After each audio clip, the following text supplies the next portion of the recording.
been done to protect them. You can find all the What details. is up, Dirty Cones? I just listened to the Moth. It's a radio hour where people tell stories and it's live. And this guy told a story about how his second attempt at rowing a bathtub across the English Channel. And he set precedent.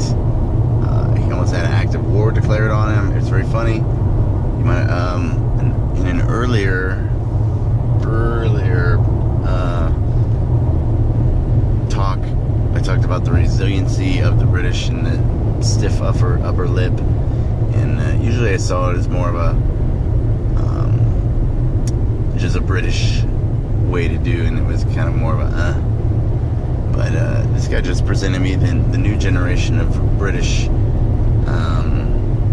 stiff upper lip, and it's more upbeat, more laughter in the face of, boy, this really sucks, instead of more of a just, they used to be very neutral, just, it is what it is, boy, we just do what we do because we're British.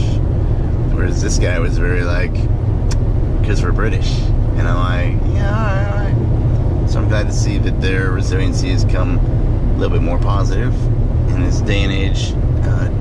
Definitively, the difference between a good outcome and a bad outcome is your attitude about it. So, positivity in all things, and all bad things, and all good things must come to an end. So, be good, dirty little cones, train hard, be good, and every day you're alive is a great day.